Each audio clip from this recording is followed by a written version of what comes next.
श्री शिवाय नमस्तुभ्यम। दोस्तों, शिव शक्ति उपाय चैनल में आपका हार्दिक स्वागत है। जैसा कि शरद पूर्णिमा माँ लक्ष्मी को बहुत ही प्रिय है। कहते हैं कि इस दिन माँ लक्ष्मी सुबह धरती पर आती हैं। शरद पूर्णिमा को जागरी पूर्णिमा या कौमुदी व्रत नामों से जाना जाता है। ऐसा कहा जाता है कि इस दिन माँ लक्ष्मी का जन्म हुआ था, इसलिए देश के कई हिस्सों में माँ लक्ष्मी की पूजा अर्चना की जाती है। इस स्थिति को धनदायक माना जाता है। कहा जाता है कि इस दिन माँ लक्ष्मी धरती पर आती हैं। चंद्रमा इस दिन 16 कलाओं से पूर्ण होता है। ऐसा कहा जाता है कि इस दिन चंद्रमा की किरणों से अमृत बरसता है। हर महीने में पड़ने वाली पूर्णिमा तिथि पर व्रत करने से भगवान विष्णु और माँ लक्ष्मी की विशेष कृपा मिलती है। तो अब सुनाते हैं आपको शरद पूर्णिमा की व्रत कथा। वीडियो अच्छी लगे तो लाइक शेयर सब्सक्राइब जरूर करना, जिससे आपको आगे वीडियो मिलती रहे। और कमेंट बॉक्स में जय माँ लक्ष्मी जरूर लिखना।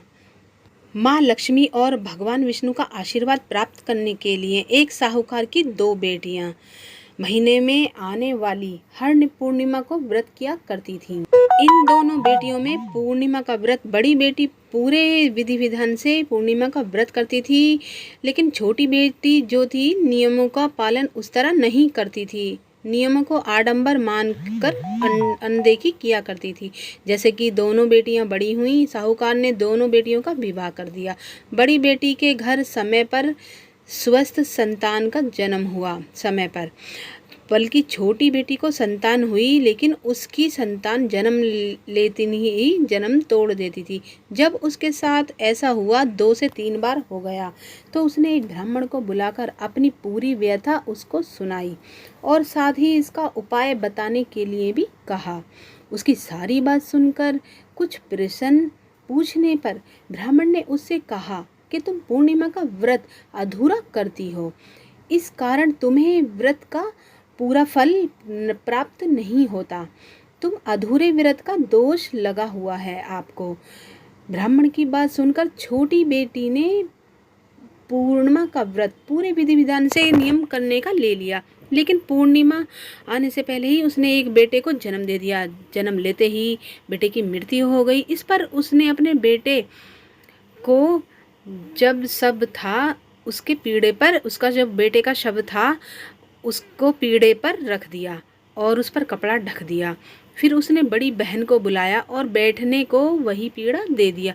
जैसे ही बड़ी बहन उस पीढ़े पर बैठने लगी, उसके लहंगे की किनारी जो बच्चे से छू गई, और जैसे ही छुई तो बच्चा तुरंत ही छूकर बच्चा रोने लगा। इस पर बड़ी बहन पहले तो डर गई, लेकिन फिर छोटी बहन पर क्रोधित होकर उसे डांटने लगी। क्या तुम मुझ पर हत्या का दोष और कलंक लगाना चाहती हो? मेरे बैठने से बच्चा मर जाता तो? इस पर छोटी बहन ने उत्तर दिया, यह बच्चा मरा हुआ था तो मरा हुआ था पहले ही था दीदी, तुम्हारे जब और तब स्पर्श के कारण यह जीवित हो गया है। पूर्णिमा के दिन जो तुम व्रत और तप किया करती हो, उसके कारण तुम दिव्य तेज से परिपूर्ण और पवित्र हो गई हो। अब मैं भी तुम्हारे ही तरह व्रत और पूजन करूंगी। जिसके बाद उसने पूर्णिमा व्रत विधि विधान से पूरे अच्छी तरह से किया और इस व्रत के महत्व और फल का पूरे नगर में प्रचार किया। जिस प्रकार माँ लक्ष्मी और भगवान विष्णु ने साहूकार की बड़ी बेटी की कामना को पूरी करी, सौभाग्य प्रदान करा, वैसे ही हम सभी पर कृपा करें। कहते हैं कि इस कथा को सुनने मात्र से हमें बहुत ही मोक्ष की प्राप्ति होती है, विशेष फल मिलता है। और विधि जरूर जान लीजिए। शरद पूर्णिमा के दिन आपको सुबह जल्दी उठना है। अगर आप कार्तिक नहाना चाहते हैं तो आज के दिन से ही स्टार्ट कर दीजिए और अपने इष्ट देव को समझकर ही संकल्प व्रत का ले लीजिए। ध्यान रखिए कि पूजा के स्थान को अच्छी तरह साफ सुथरा रखें। इसके बाद माँ लक्ष्मी और भगवान विष्णु की प्रतिमा को स्थापित करें।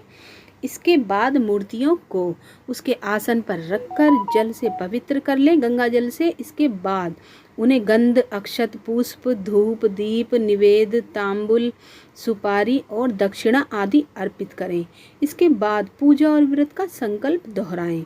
याद रहे कि भगवान की प्रतिमा के सामने शुद्ध घी का दीपक जलाएं। गाय का घी का हो तो बहुत ही अच्छा है। साथ ही माता पार्वती और विष्णु को पीले रंग की मिठाई से भोग लगाएं। साथ ही उन्हें लाल और पीले रंग के फूल अर्पित करें। शाम के समय चंद्रमा निकलने पर मिट्टी के 100 दिए या फिर आप अपने सामर्थ्य अनुसार देसी घी के या गाय के घी का अच्छा हो तो बहुत ही अच्छा है, दिए जलाएं। साथ ही रात को छोटे बर्तन में खीर रखकर उसे चंद्रमा की रोशनी में रख दें, चलनी ढककर, और अगले दिन ब्रह्म मुहूर्त में स्नान आदि करने के बाद माँ लक्ष्मी को सबसे पहले खीर को अर्पित करें। फिर प्रसाद रूप में पूरे परिवार में खीर लोगों को खिलाएं, जिससे बहुत ही पुण्य की प्राप्ति होती है और हमारी जो बीमारियां होती हैं, रोग होते हैं, वो भी मिट जाते हैं।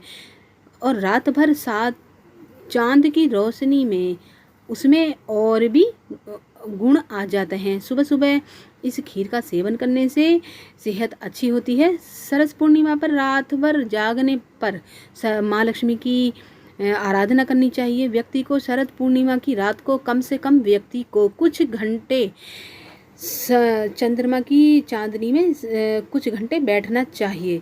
इससे बढ़ने वाला जो अमृत होता है वो दमा रोगियों के लिए बहुत अच्छा होता है। लंकापति रावण शरद पूर्णिमा की अपनी गिनाबी पर ग्रहण करते थे। लंकापति रावण, इसलिए उसे पूर्ण युवक शक्ति मिलती थी। चांदनी रात में कम वस्त्रों में घूमने वाले व्यक्ति को ऊर्जा प्राप्त होती है, जिससे स्वास्थ्य अच्छा होता है। शरद पूर्णिमा की रात्रि में चंद्रमा की तरफ एक अटक निहारने से या सुई में धागा पिरोने से नेत्रों की ज्योति बढ़ती है। तो शरद पूर्णिमा की व्रत कथा आपको कैसी लगी? अच्छी लगी हो तो लाइक, शेयर, सब्सक्राइब जरूर करिएगा और कमेंट बॉक्स में जय माँ लक्ष्मी जरूर लिखिएगा। तो तब तक के लिए विदा लेते हैं। ओम नमः शिवाय दोस्तों।